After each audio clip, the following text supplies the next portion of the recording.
That's pretty much it. To add a new client or edit an existing one to change that information. The next thing that we would want to look at is adding a new authorization or editing an existing one. So let's just go into existing.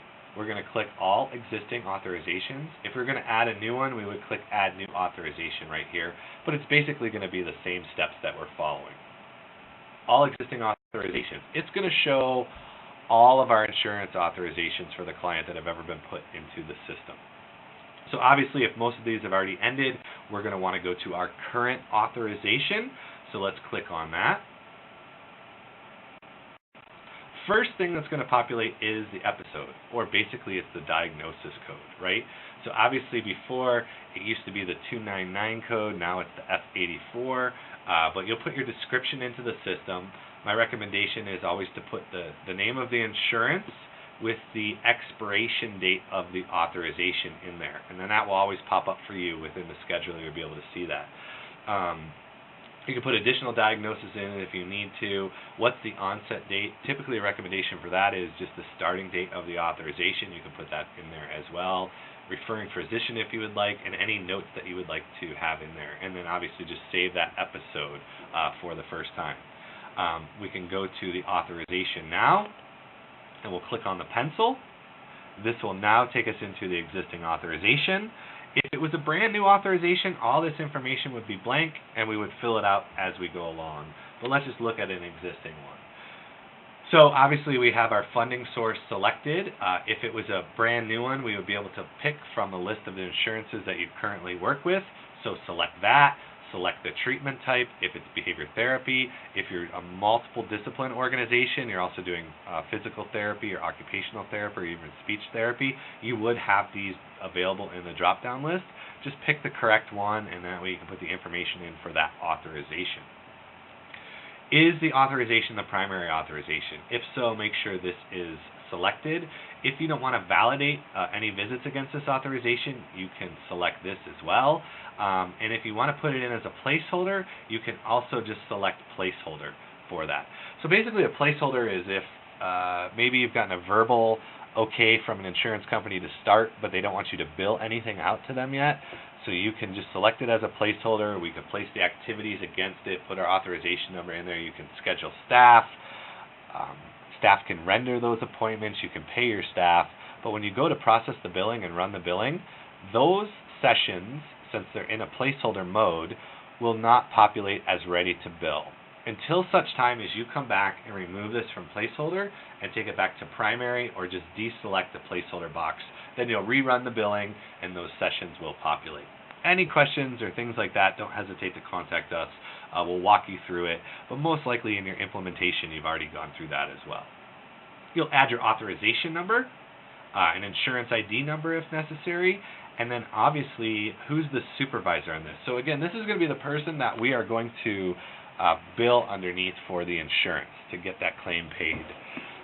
When we did the employee section, we went through how to create a supervisor. So you can always go back to the employee section to look at that. But basically I have 4 different options to choose from. All of these people are supervisors. They are credentialed with this insurance company already. So any of them would be a good option to select here. Then what is our copay? Is there a copay? Is there deductible? Are they in network? We have a couple external software boxes. So if you're not connecting to any external software, you don't need to worry about these. If you are, our implementation team will have gone through that with you, and we can do that. Again, you can always contact us at any time. We'll be happy to help you out with those types of things. Then make sure you put your start date and your end date for the authorization in there, and save those details. All right. Once those details are saved, you can now come down and go ahead and you can add activities within the system. So for instance, I already have a couple in here, but we could look at just adding a brand new one. It'd be the same type of thing. So we could say add an activity.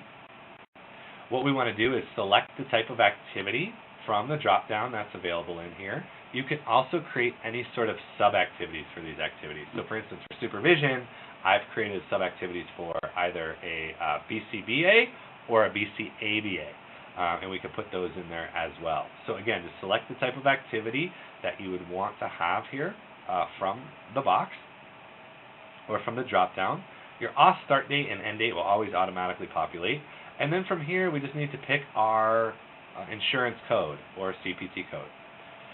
We have all of the new temporary codes in here, as well as the combo codes. But if you scroll down, you'll see the G codes, H codes, S codes, all of them are in there. If we don't have a code that you need, let us know, contact our implementation team or write a support ticket, and typically within a few minutes we'll get that added up there for you. So basically, if we want to put these in here, we can put them in different ways. Let's say we were going to do a combination code for whatever it is.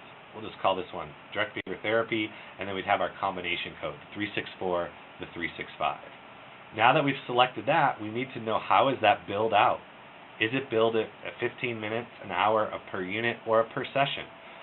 If it is a per unit, well then what is that unit based on the authorization? Is it 15 minutes, is it 30 minutes, or is it an hour?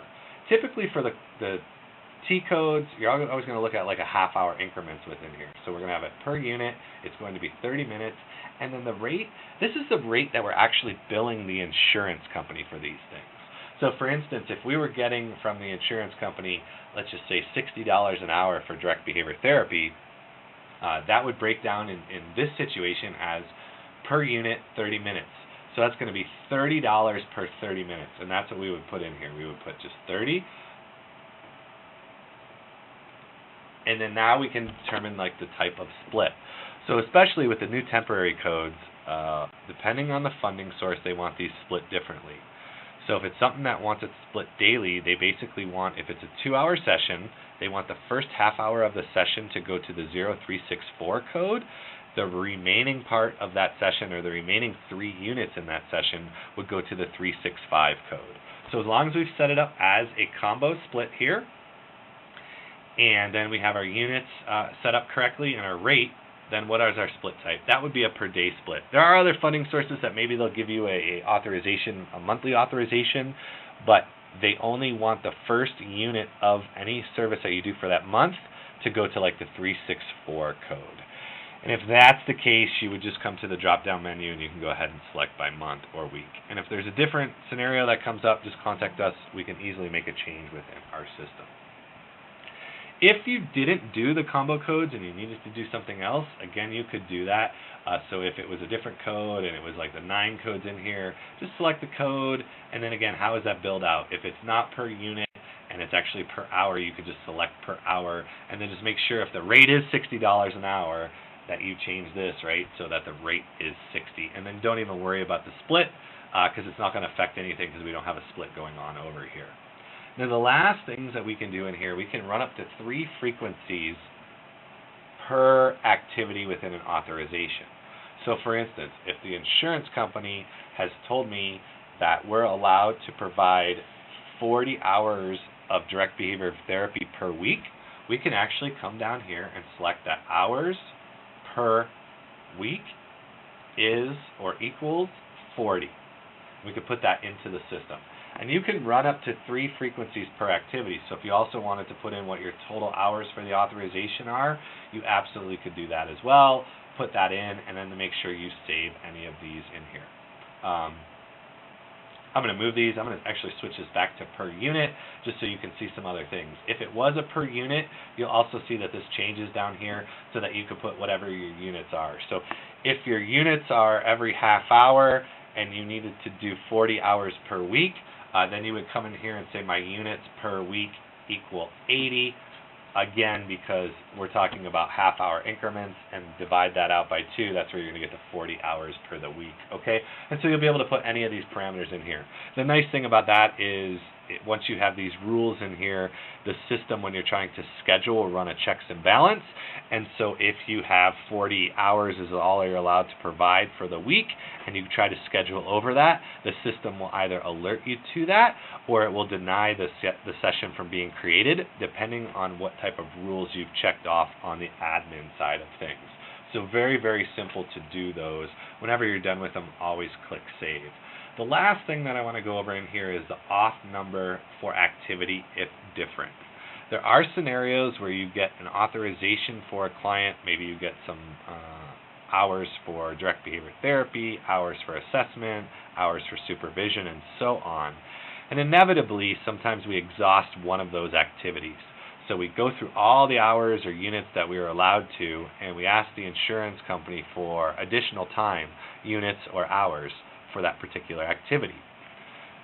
If the insurance company approves that, sometimes what they'll do is they will approve additional hours, but they'll give you a new authorization number for that particular activity. If that's the case, you don't need to create a whole new authorization. You'll just come into this one. Obviously, change your parameters down here if any of those change what you're authorized to do, and then type in the new authorization number if it is different from the existing authorization number for the other activities within the system. And then this number down here will always override this number within the system. Save that, and then you'll be good to go. It's as simple as that to add the authorizations to the system. Again, everything that I've gone through here on the client side and anything in our help, you can always click on the help function right here. Go down to the particular area or type in what you're looking for, and since we're in client and I was just in add new or edit existing authorization, we can go to it, and it's going to be step-by-step instructions with screenshots of everything that I've just done with you.